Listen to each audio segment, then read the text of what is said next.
Welcome to episode 10 of People Over Politics. How is everybody doing? I hope everybody is doing well. I am here at the point celebrating with some great people the Supreme Court Justice Jackson celebration. So, if you hear any music or any people in the background, I am actually here in DC. So, that is the celebration you hear in the background.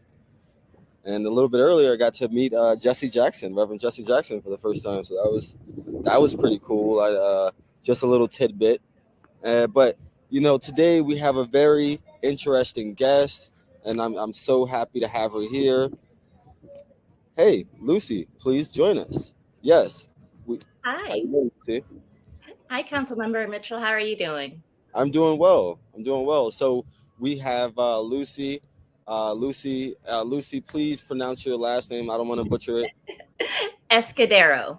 Yes, we have Lucy Escodero, and she helped us out recently, the Young Dems, with a town hall about legalization. With many other community partners and industry folk. So we definitely thank her for that. But of course, Lucy, for the people who don't know you, tell us a little bit about you and what you do.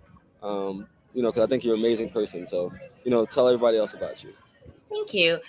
So my name is Lucy. I'm the owner of Lucy's Natural Remedies. I'm basically an education company trying to help others learn how to take control of their healing with plant-based remedies, including cannabis. I started all of this back in 2017, and it's just been a wild ride ever since. And the thought is where exactly geographically do you come from? That Sure. was the first So question I had. I was born and raised in the DC area. I was actually born in what is now Metro Star Hospital over in the Northeast area.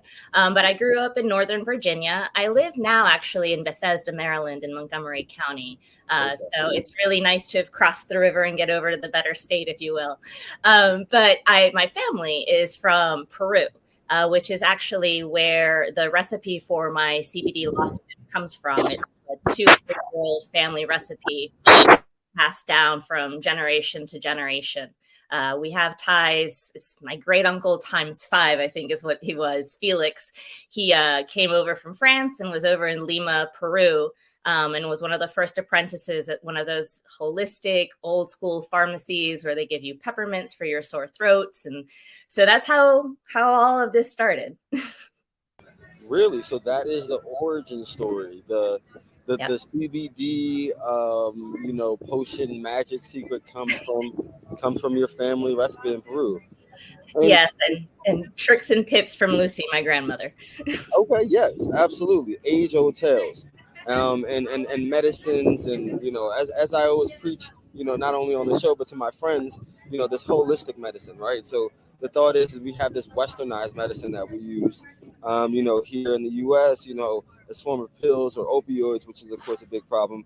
But there's been holistic, treatments and rituals that have been going on in other countries, for several hundreds of years. So. Um, one of the things that I wanted to make sure we point out is, can you please educate the people on CBD, because of course there might be some viewers who don't understand the difference between CBD or THC. So can you educate for layman terms what CBD might be for the folks? Sure, I'd be glad to. So, CBD is one of those little magic elements that you'll find inside the cannabis plant, and it's also in the plant that you know as hemp. THC is another one of those little magic elements, and you're probably more familiar with that because it's the one that gives you that euphoric high. CBD doesn't do that. CBD is this amazing compound that reduces inflammation, which in turn reduces your pain. And that's why we're starting to see that more and more out here in the market and being used medicinally and holistic ways. A little bit of information, you have this thing called an endocannabinoid system inside your body, and it's a system that is made to process cannabinoids, those little magic elements inside of your body like CBD and THC. So when they made cannabis illegal, it was the same as if they had made milk illegal, right? Because you're depriving a very important system inside of your body of its vitamin. So imagine for a second, council member, what it looks like if, generationally speaking, we did not have access to milk. Sure, you can do calcium in other ways, but imagine what our bones would look like. Imagine how all of that system would just be deprived. And that's what's happened with our endocannabinoid system. So CBD is a great way to start getting your endocannabinoid system fed with those amazing vitamins that it needs. That was profound, and something you said is like, CBD is what I heard is CBD is as important as milk, if not more important. So yeah, that's what I heard there. Okay, no, that is awesome. Precisely. Yeah, Okay. and even better is if you get full spectrum CBD, right? So then you're going to have low doses of THC. You don't have to worry about the euphoric effect, and you're giving your body all of the vitamins, because there's like over hundreds of these little magical compounds of cannabinoids in the plant, and we don't know enough about this plant to like pull out stuff. And if you get that full spectrum CBD, you're giving your body everything it needs. Agreed. And do you, as I guess a company, do you guys sell any Delta 8 products? Because I know that's been a big thing going on. Was Delta 8 has been going around. Do you guys carry Delta 8?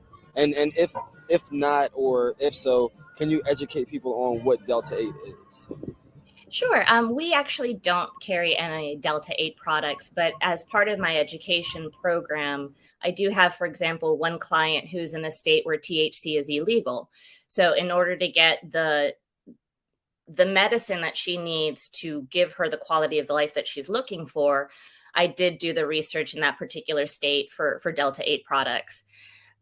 The truth is, we just don't know enough about it right now. And it's very important to make sure that you get a good, reliable source, which is why I don't have it as a product, because I know that I don't know enough about it. I'm happy to go out and research it for you. But if you get bad CBD at a gas station, nothing's going to happen to you. If you get some bad Delta 8, that could be really, really bad. So Well, hey, I'm not gonna say all that because I told people all the time I don't encourage people getting their CBD from the gas station. yeah. So I'm not gonna sit here and say nothing bad's gonna happen from the CBD gas station. From the gas Yeah. station CBD.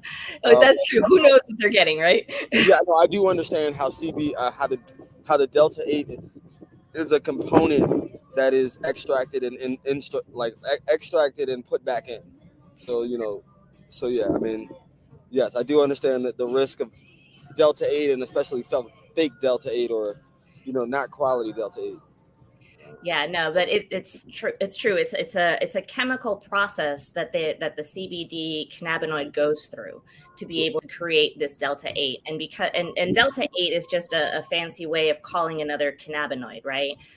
We know of THC as Delta 9 and then Delta 11 because those are different ways that the cannabinoids are the compounds. In this particular case, this is just another part of the plant that's been kind of tweaked to be able to give you the effects that you have. So I can't wait to see where this market goes, particularly for those who are in states where cannabis is not legal for either medicinal or recreational purposes. Because in my opinion, every use is medicinal. So it would be great to be able to get that relief to those people who don't have that access. Wow, I agree with expanding access, and the ever use is medicinal. Because I was telling somebody, I think a couple podcasts ago, before I was a medical patient. I definitely use recreationally and therapeutically. As many other Americans and non-Americans use, cannabis and CBD and hemp, things of the like. So I definitely appreciate you talking about that and mentioning that. And what I will ask you is, um, what are some things you look forward in the Maryland market? Because as you know, legalization is going to be on the ballot, the referendum HB1. So yeah, no, there's big news. We've been working for that.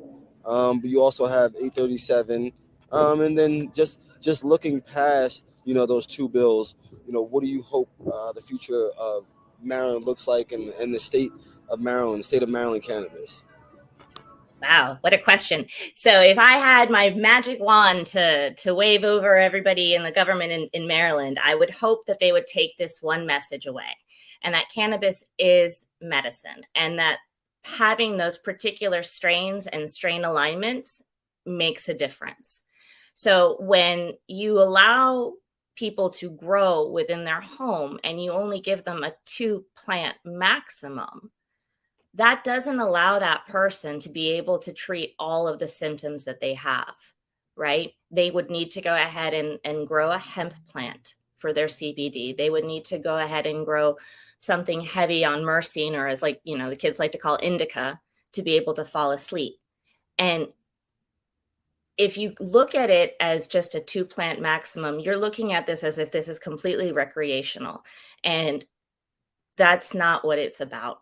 And we really need to be able to look at it with a different lens and see that we need to be able to allow our citizens the opportunity to grow that natural medicine and have that freedom to be able to do it. Wow, and one of the things you brought up was, home growth. For me, it was very big that no legalization without home growth. Yeah. Among many other things, right? Among many other social equity and reparative justice things. But the fact that 2 plants, and you being in the industry, dealing with, this medicine for a long time, know that 2 plants is not a lot, right? But you did bring up the point of, growing hemp plants as well. And of course, one of the distinctions and one of the issues, now and even I guess before legalization, was the distinction, just when you see it, between a hemp plant and a cannabis plant, right? Like, for the thought is, it's like, if you get pulled over, right now, it'll be very difficult for the officer to distinguish what is a THC plant as opposed to what is a CBD flower. Even though one has been legal since what I think the Farm Act of, like, I forgot what year, 2017, 18. Yeah, so No, and moreover, it doesn't necessarily also have to be a hemp plant for you to be able to get your CBD, right? There's some plants that would surpass that 0.3% THC that, the Farm Bill allows, whereby making it a, plant that gets you high, that doesn't actually do that, right? A lot of clients that I work with really enjoy one-to-one balance for their anxiety. And it's literally an even amount of THC and CBD. That plant would be illegal under the current law. Well, if they had 3, let's put it that way. wow, sheesh. Yeah, it makes the difference. It makes all the difference.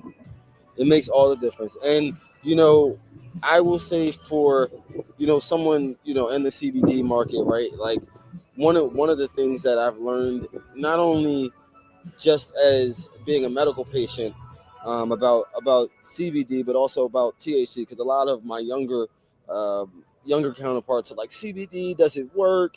And my question generally is like, what are you using it for, right? Like, the thought is like, if you're using CBD, you understand that a lot of times you're using it for, like, pain relief, like inflammation, things of that nature. You're not using it for the euphoria or the bliss, that THCA might give you. And the thought is like, for people who are hesitant on using, cannabis that, might, make you trip out, or, whatever hyper conspiracy there might be around it.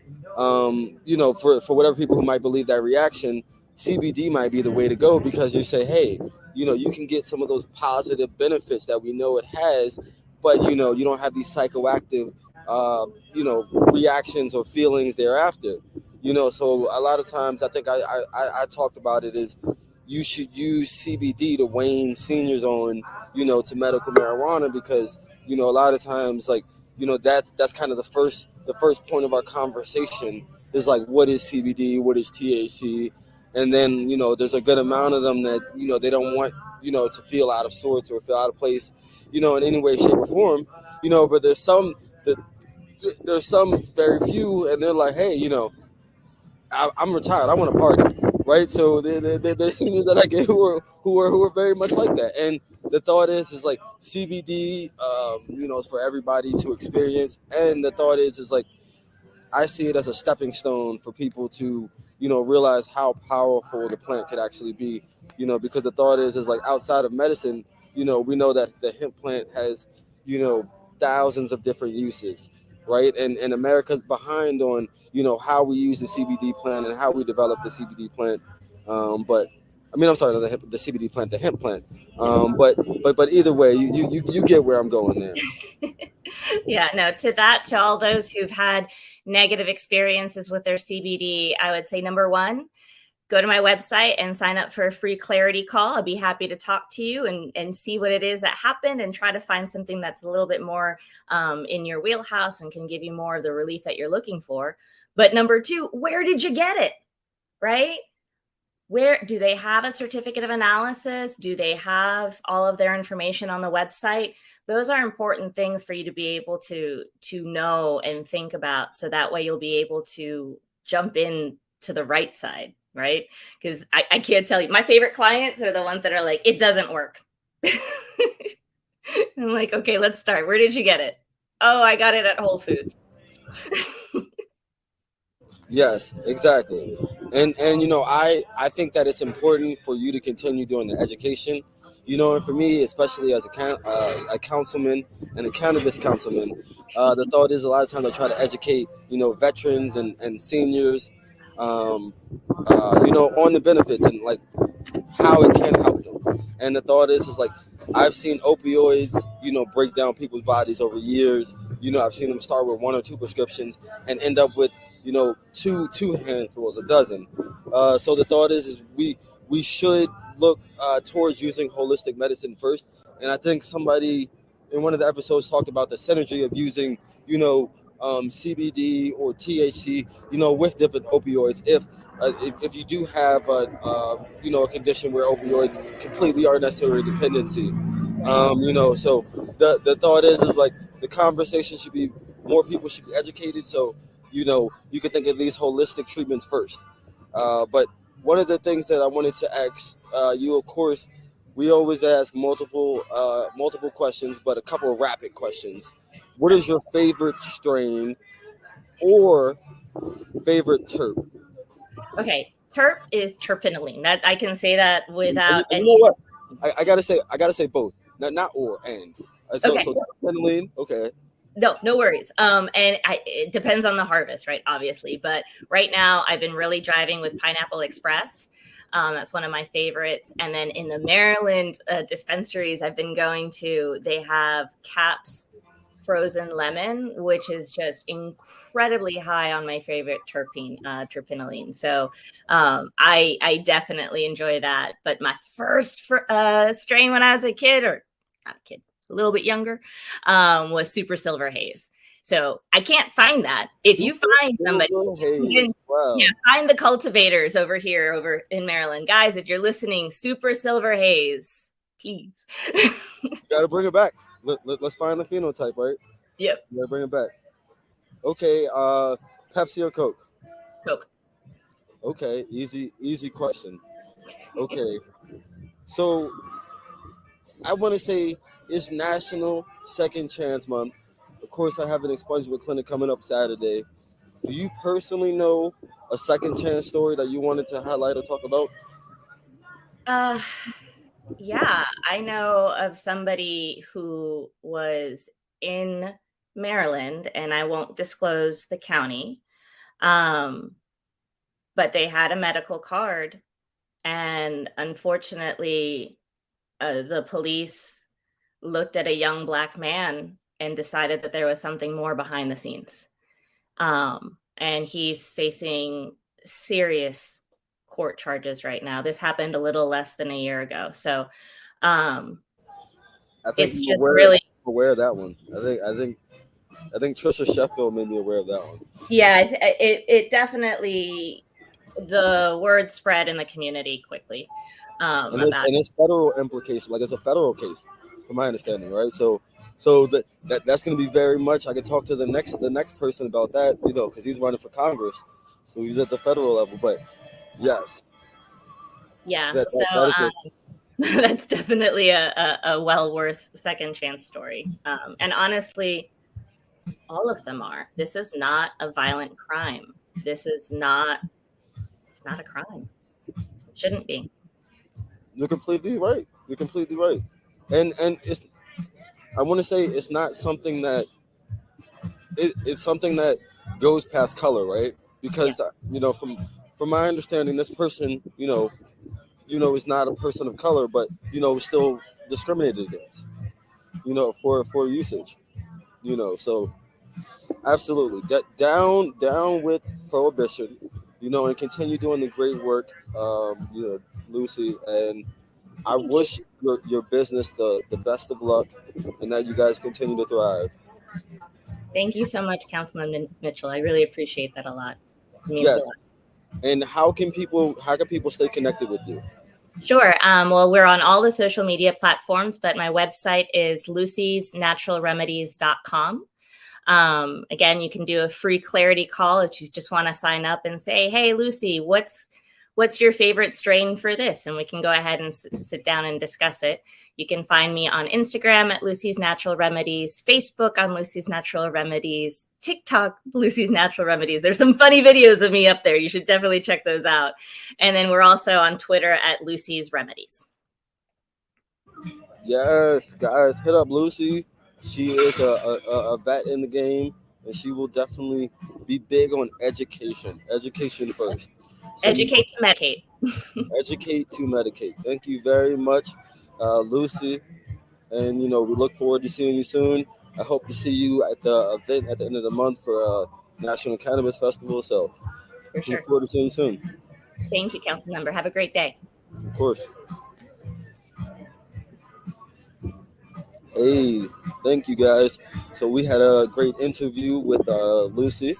Definitely make sure you check out some of her products at Natural Remedies, formerly known as Lucy's CBD lozenges. And like she said, she is big on education, guys. Educate to medicate. It's important. And so very next, we have a guest coming all the way from Oklahoma, and he is a congressional candidate. Very excited to talk to this young brother, because the thought is we need to encourage more young people to be involved and run for office where they live, right? So thank you for joining us, and of course, thank you for running, brother. Hey, happy to do it. Like you said, a lot of people need to understand, one, that their vote matters, their voice matters, representation matters. So we're excited about giving folks the opportunity to do just that. Absolutely, and of course, I know you and I have been Facebook friends for some time, but I think it's the first time we hopped on a virtual or a Zoom together. So I'm Councilman Martin Mitchell, and of course I'm from Maryland. I've done a lot of organizing and lobbying, and of course now of course I'm elected, and the thought is, I want to connect with people all over the world, and I definitely saw your race, and I saw what you're doing. I see the energy you have, but for some people who don't know you, especially over here in the DMV, tell them a little bit about you. For sure. Joshua Harris Till. I am running for Congress here in Oklahoma's 5th Congressional District. Been doing politics for about 10 years now. I've got started back in college, got my degree in poli-sci, worked for congressmen when I was in school.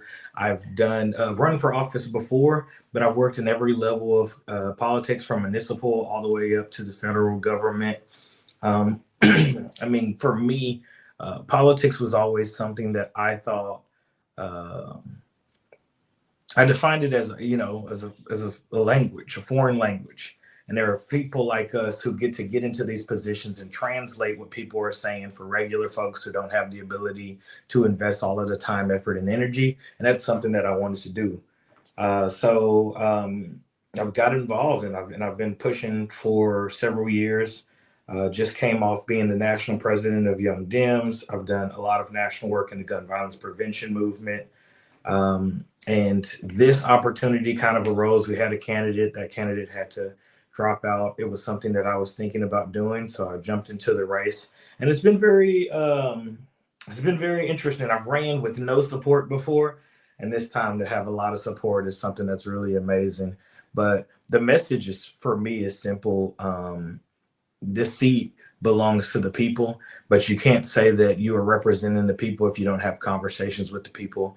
That's been something that's been lacking in our representation, really around the state and around the country in a lot of different places.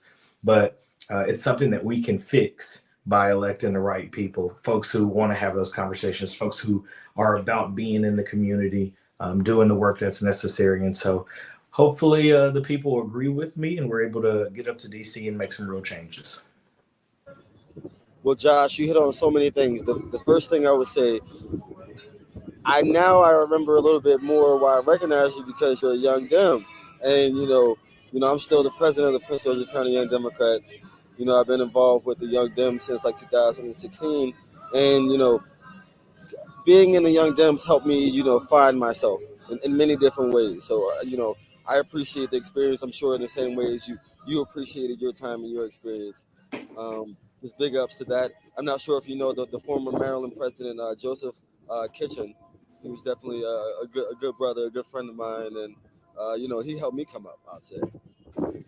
Yeah, great man. We butted heads a lot, but it was somebody who really would take the time to call you, check on you, let you know how he felt about whatever it was, and y'all could have a real conversation about kind of your disagreements so that you can move forward together.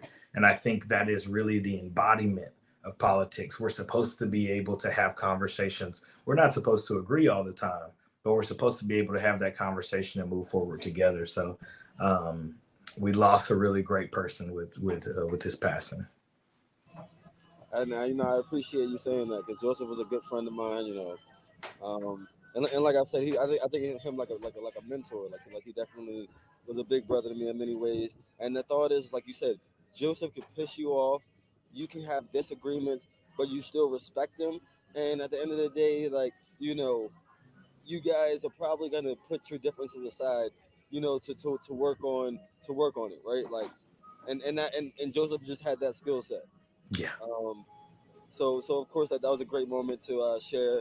But something else that you brought up was, the reason you got in was because you have gained an understanding over your decade or so, in this space, and you've learned that, like, it's important to make politics digestible and relatable to people, because that's very much, of course, what I try to do, on this show, is just have casual conversations, about politics, about life, and make it relatable to the everyday person. Because the thought is, like, sometimes when we're in these meetings for 2-3 hours, listen to these board hearings, it's just the worst nomenclature and the most boring, speeches, and you know what I mean?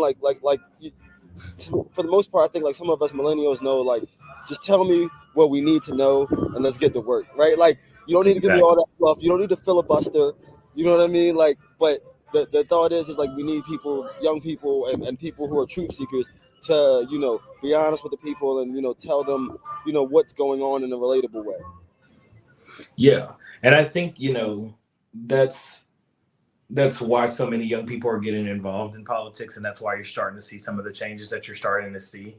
It's not posturing for appearances anymore. We don't want to be in irrelevant meetings. We want to have change happen, and incremental change isn't an issue. It's how quickly we get through those increments, right? And so I think, for me, I've been somebody who's been working in politics all these years. I'm not coming in here disillusioned or believing that everything is going to change because I get elected. I'm one person out of the 400 plus in the House. But what I do believe is that when you have that office, the same way you're doing right now, you have a platform that you can then share with people. You can educate folks on stuff. You can uplift work that's happening in the community and around the country. And that's what's more important than even just sitting in there and making some of those votes. It's how you actually impact the community. I agree.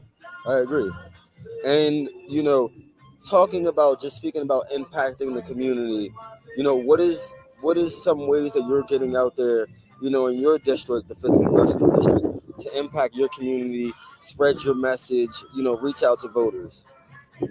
Yeah, I mean, like I said, we've been doing this work for a long time. A lot of gun violence prevention work is what we've been working on. I unfortunately lost my sibling to gun violence, and my two little brothers were shot at the same time.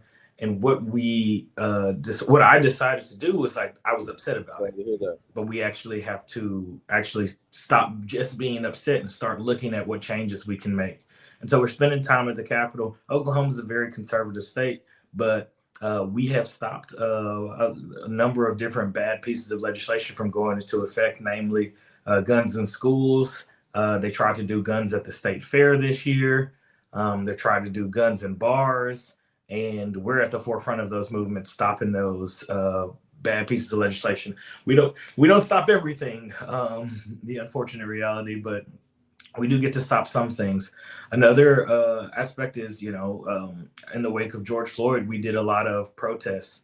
And we actually met with the mayor. He created a task force, and we just submitted 32 different initiatives to the city council that we can implement to make sure that police are more accountable, they're better trained, and that we bring down the amount of violence that we're seeing. Oklahoma is actually first in the nation for officer involved murders per capita. And a lot of people don't realize that. But that's one thing that we do here that we actually need to work on. So trying to create and fight for those changes is something that we're definitely very passionate about. And then victims' rights is another big push that I was a part of. There are a lot of rights that the accused have, and there's not as many rights for victims. And so we were able to enshrine kind of a victim's Bill of Rights, where you get to know when your attacker is going to be released from prison, or if there's court dates that you're not being told about. Just some things like that to say, hey, what can we do to make things a little bit better for people?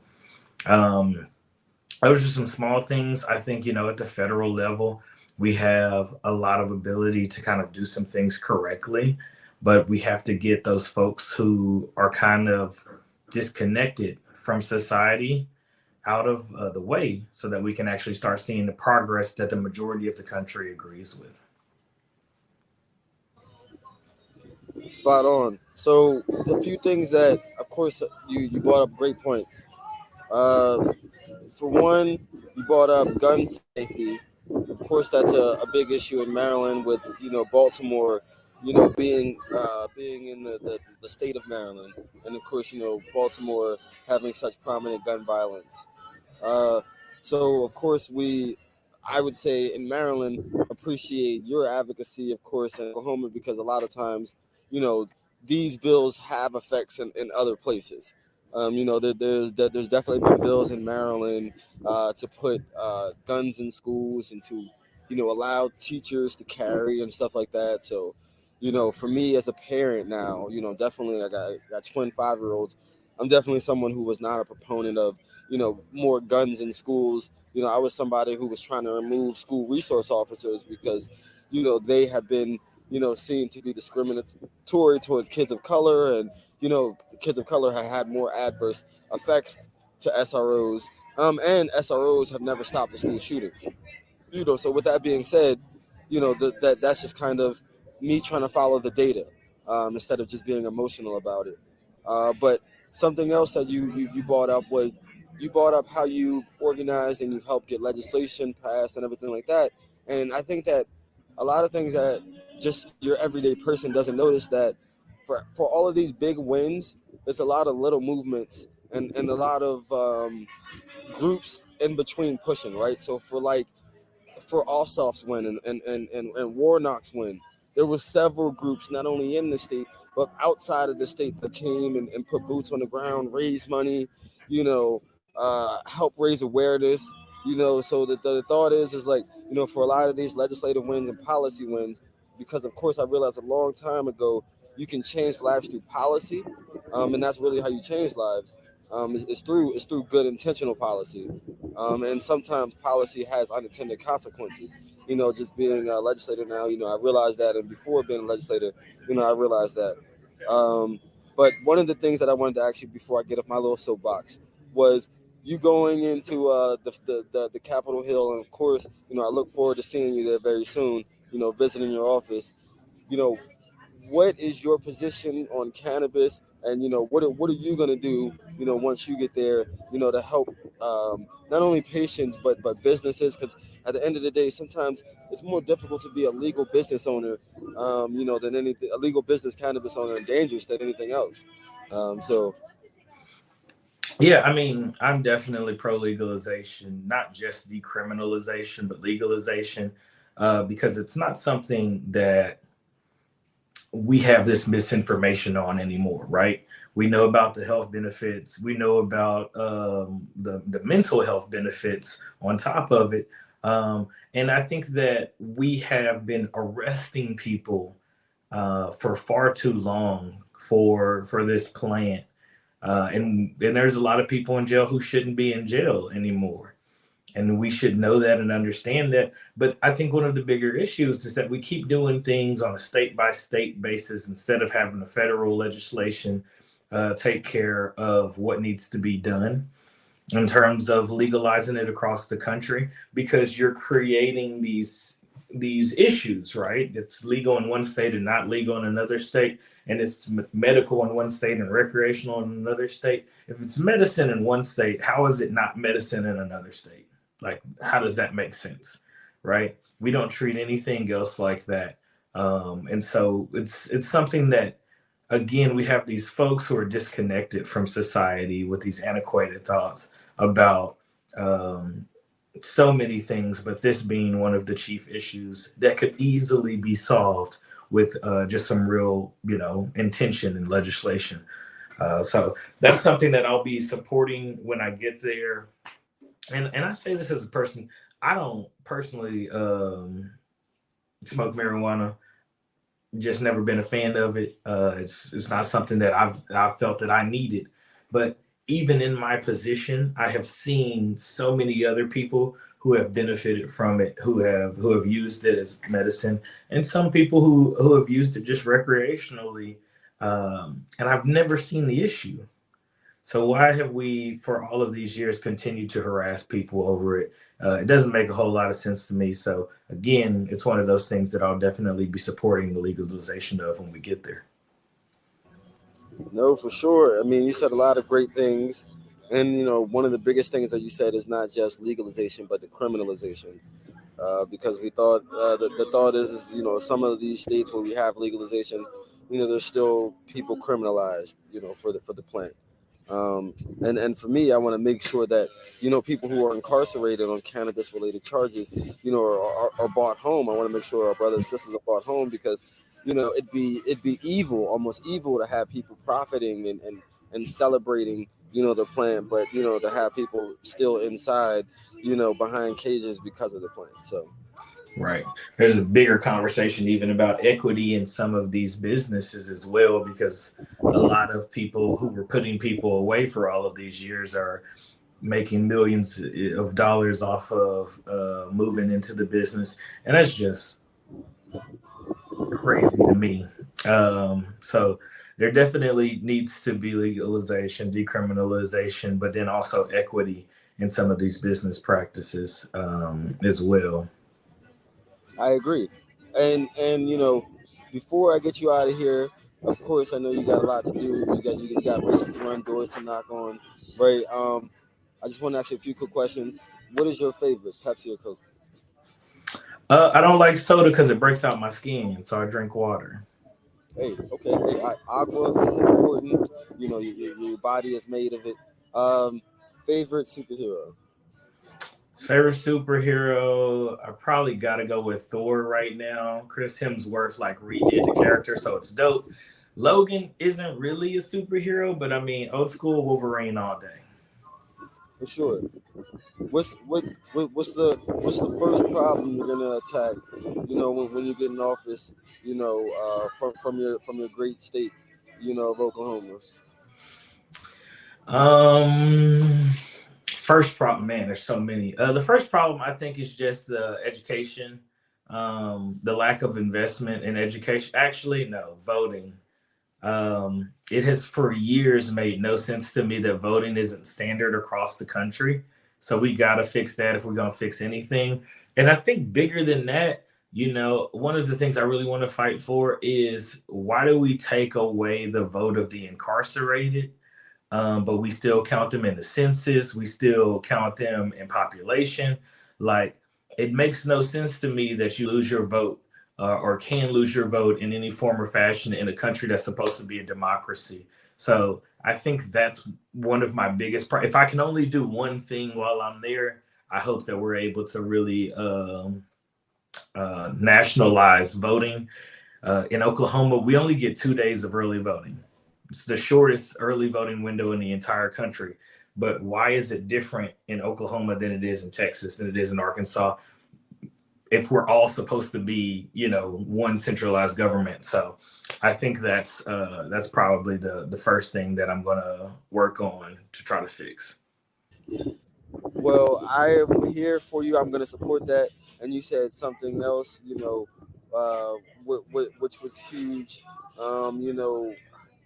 Before nationalized voting, you were talking about giving incarcerated citizens the ability to vote because, the localities in which they're incarcerated still receive census money, for those bodies.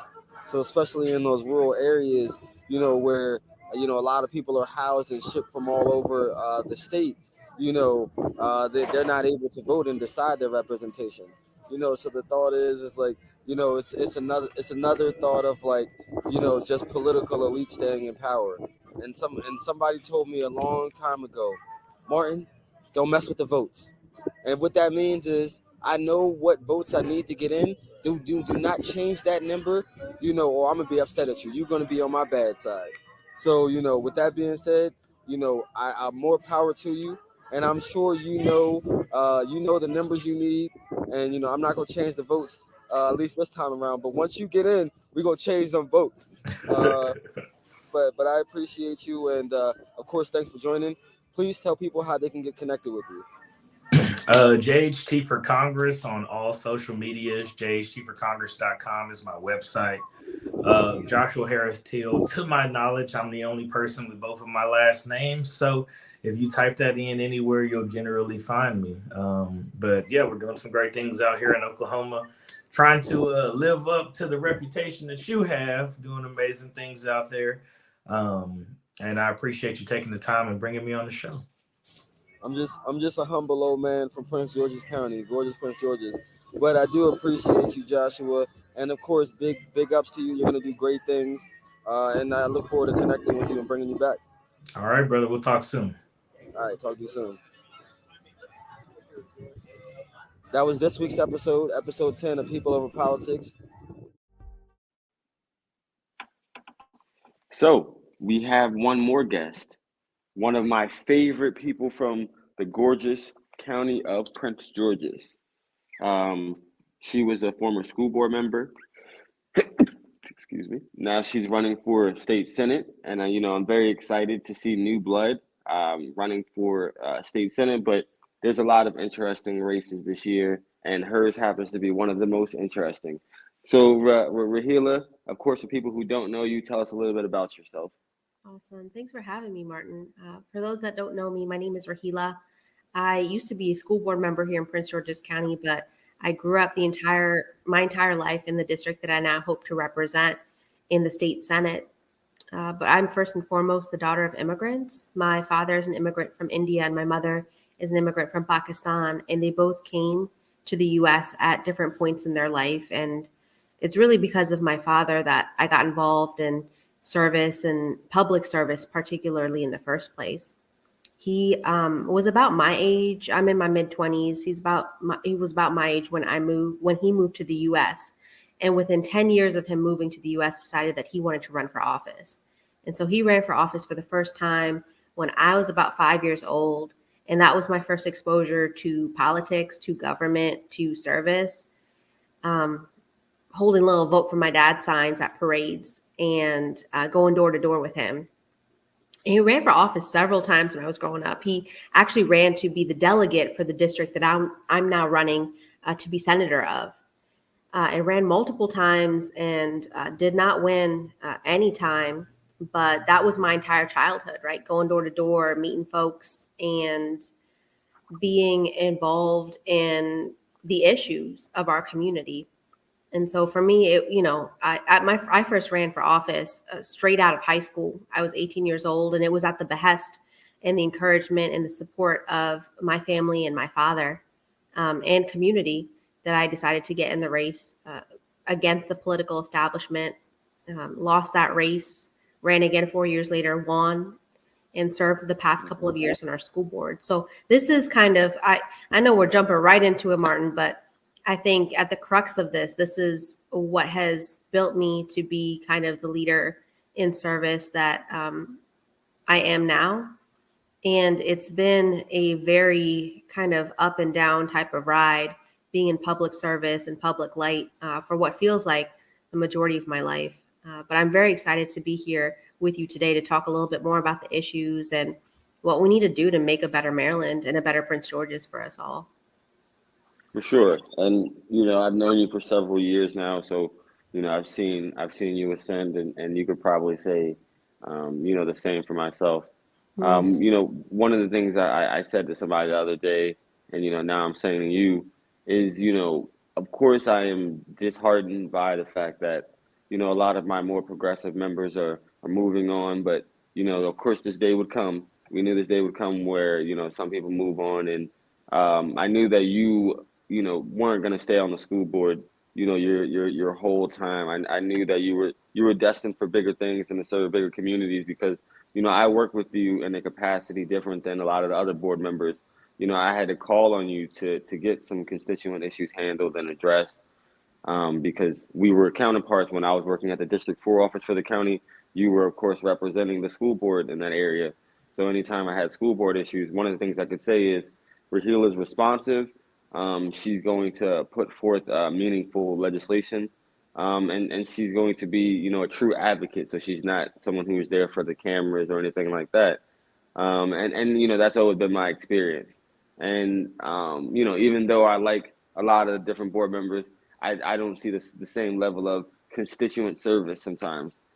So I know that you went over and beyond for constituent service, and I think that's important when you're looking to go to the next level, because a lot of times, I'm telling, like, now some of my friends or colleagues who I've been around, like, hey, why look to go for the higher office when your constituent service is terrible at the lower office? You know what I mean? Like, what makes you think that you're going to just therefore improve in responding to the needs of the community and being accessible? But also being an elected official, I learned that there's a fine line between being available and accessible. Like, being accessible is one thing, being available and always available is completely different. So It's so true, Martin, that you mentioned this, because I feel like at the crux of it, part of the role of an elected official should be helping folks get out of difficult, complex systems and processes that are man-made, right? We make processes, we make systems, whether they're small systems or big systems, and folks get stuck in it. Like, this is the nature of some of our systems and how they've been built. And if we're not there, and you know this very well, being elected yourself, if we're not there, if folks aren't there to help be like, oh no, we understand this is a difficult process, I'm trying to either change the process or let me help you navigate it, what's the point? Like, I don't know. I think that is also the type and level of leadership that we need, and more folks are being driven towards. And that's hopeful for me. I don't know if you feel this way, but I see that a lot more in a lot of the officials that are trying to pursue service now, right? Folks that have been in the community that are now saying, hey, this is not enough for our community. We need to do more, change systems, and we need to help people. And that's really hopeful for me. I mean, I see it as hopeful, absolutely. And, one of the things is, in our county and just in politics in general, I see a lot of individuals, and this is something that you probably thought of for a long time. actual advisors, but I see a lot of people just become the perennial candidates. Like, just try to be like, let me see where I can land. Or like, as you know, there's a machine in Prince George's County, the machine in Maryland, Democratic machine, right? And a lot of times the machine works in nefarious ways where you might have aspirations to run for one office, and then the henchmen from behind the doors tell you that no, you're not running for that office, you're going to run for this office. So like a lot of times, these elected officials that we see and we exalt, one, the decisions they're making aren't their decisions a lot of the times, and you can see that, like, once you understand politics and you take your blinders off, because I feel like when I first got in, I was like, wow, this is so nice, look at the paint, you know what I mean, like that's how I was when I first got in, and now it's just like, I see it for what it is, and I think that kind of just speaking to that, I've seen a lot of people in our county and even this cycle, and they're running for positions, and I'm like, dude, you got no business, or woman, you have no business running for this position. Not to be rude or anything like that, but the thought is like sometimes you have to be honest with yourself, right? Like, It's so true. Like, so this is the thing that I did before running for school board and before running for Senate. And I feel like everyone should do some type of rendition of this for themselves, because as you know, like, I feel like everyone that runs for office is a little bit like, you're bold and you're brave, and there's something a little bit different about you to want to run for office in general, because of the kind of responsibility that it means and the type of work that it entails. It's a really bold and brave step. But the thing that I did for both of my races, all three of my races, actually, since I ran for school board twice, is I sat down and I had to have like a deep reflection session with myself to say, is this a place that I add value? And what is that value that I'm hoping to add? And if the answer is I don't add enough value, if I don't add the right value, if another candidate adds more value, be open to that, right? And so those were the questions. Like, that's kind of the line of thinking that I had to go down and say, is this a place where I can add value? And what is that value, and how does that look like, before making the decision of jumping into running for a position? I think we'd have a lot more elected leaders that are contributing to a collective success for our community, and kind of dispel some of these myths and realities around politics, period, and what a politician is, and what is intentions and motivations behind getting in a race. If we just simply have each person, or if each person on their own decides to ask themselves these tough questions before jumping in. But that's, as you know, that's not always what happens. And you've explained it so wonderfully, that there are systems in place, machines in place that select people and direct people on what to do and how to do it. And that's just not, I don't know, it just not not democracy at its core.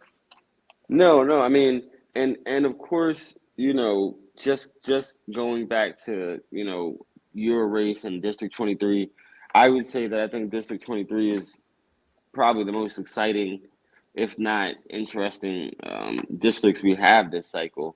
I told people many years ago that 2022 will be, a wildfire election year. You're going to see new candidates running. You see old candidates who have no business running and need to retire, things of that nature. But you have a race in where, for one, do you know which way your district is going to be cut? Is your district staying the same? Is it going to be 3 members? Are we certain about how your district looks yet?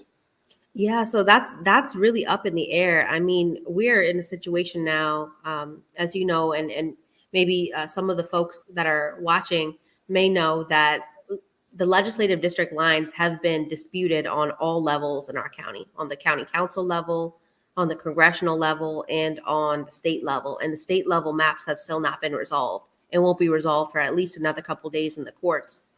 And so we're in a situation now where we are mid-April. It is almost about to be the close of legislative session, and we still don't have certainty around what the maps will look like. It seems like what the case might be is that this district is going to change from having a single member district and a 2-member district to being a 3-member delegate district. That's what it's looking like. But the lines are just completely uncertain because what has been passed by the General Assembly to date is being disputed in court. So this has proven to be very difficult in terms of outreach and campaigning, who to campaign to, what communities to be in. And that's been really, really difficult to navigate for me and for my team, especially since I feel the core of the community that's going to remain in the district is more affluent. And the areas that are up for dispute are the areas that I want to be in. They're the areas that have more people of color. They're the areas that have concerns and issues with affordable housing, healthcare, environment. Those are the issues that I want to be able to dive into and speak to people about in a holistic way. But it's hard because our people at the margins are literally at the margins of the district. So of course. It's a very difficult kind of space to navigate. And while we talk about, people on the margins, people on the fences of the community, within your district and even after the redistricting, I believe South Laurel will still exist in your district. Me being a Laurel city councilman, of course, South Laurel is near and dear, even though it's not in the city limits of Laurel. But many times I've called South Laurel in reference to District 1 and District 23, the red-headed stepchild, right? So the reason I say that is because a lot of times you could drive right down Laurel Bowie Road right now and look at the amount of trash that's on the side of that state highway, that state road, right? Like it's pretty crazy. I think I took a video one day and just sent it to like a couple of Bowie candidates, be like, this looks like a cleanup location, kind of trying to edge them on to like, South Laurel would appreciate this. And a lot of times I feel like the people running, they don't knock in South Laurel. I feel like they don't do events in South Laurel. So what will you do differently, to prioritize South Laurel and because it's definitely been considered the red-headed stepchild, even in terms of development, just looking at the development that comes to South Laurel as opposed to, the other parts of District 23 or District 1. So what would you do differently as the next senator of 23? Yeah, I think a big part of it is being present and doing the things that need to be done in the community, like you had mentioned, right? Cleanups, information sessions, and also just meeting people where they're at, right? I feel like, and this may be just me pontificating, that the reason that a lot of folks in this area that have run for office in this area have not gone to South Laurel is because it's unfamiliar to them. They are uncomfortable with being in spaces that they feel are less safe than than an area that is led and run by a municipal government. And so I think that that's something that's like a dynamic, and something that needs to be pushed up against, because that's not, that what makes a community safe and what makes a community less safe. If a community is for each other, if they work towards collective success, that's a good community. And every community has the ability and the capability of being that, if they're given resources, if they're given support, and if they work together. And so I think that's a piece of the puzzle. The other piece of the puzzle too is that this district that I'm representing has historically been held by moderate to conservative leaning Democrats for years, for decades. And making sure that we're advancing a candidate with progressive values that's going to be able to advocate for all of the members of the community, whether it's South Laurel all the way down to Upper Marlboro, is really key and crucial at this moment. And that's possible now because we have an appointed senator, because we have an appointed delegate, because our county council member is term limited. All of those things will allow for the types of changes I think that we need in leadership in this area. Agreed. And are there in the district? Of course, I know that it's very diverse, but definitely very affluent. Definitely very demographically diverse.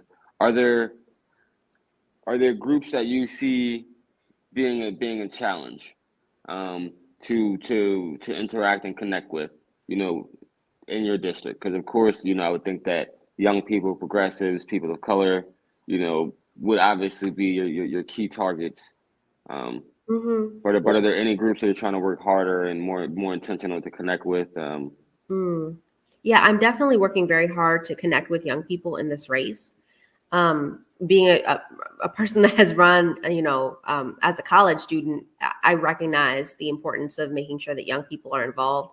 And also for my day job, I work for a nonprofit that focuses on institutionalizing voting on college campuses across the country. And so getting young people out to vote, making sure that they have the information that they need to vote is very key, crucial, and important for me, just personally and professionally.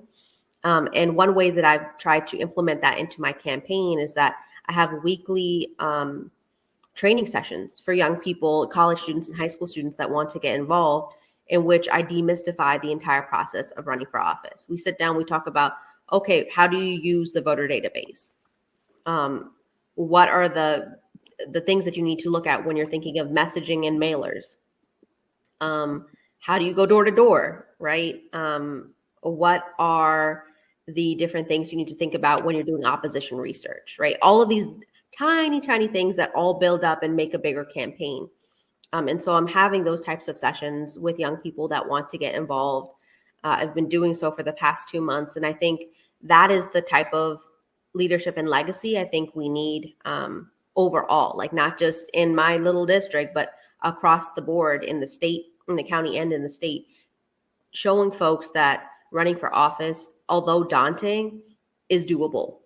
And it's doable for people that may not traditionally think of themselves as candidates. I didn't traditionally think of myself as a candidate. Actually, when I first ran, I was thinking back about this a couple of years ago. I was like, I don't remember ever seeing another hijabi person running for office when I was running 10 years ago, right? That was not that. There was no role model that I could say this is a person.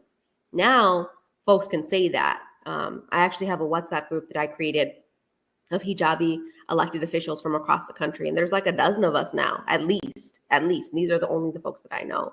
And so there are role models now for people to be able to say, oh, hey, this is not, I don't traditionally think of being in politics, but I see this person that looks like me or that shares my values in office. And why not, right? Why can't I do it? So that's a big thing for me.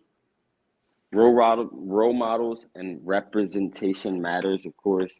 I'm very proud to see you, and of course, just the world evolving, right? And not only hijab wearing, but I believe the future is female. So, always can continue to encourage women to continue to run for office. A lot of times more sensible leaders than men. Don't tell anybody I said that, but definitely a lot of times more sensible. And so I got a few quick questions for you. Pepsi or Coke? Pepsi or Coke? Pepsi. Yes. Okay, Pepsi or Coke.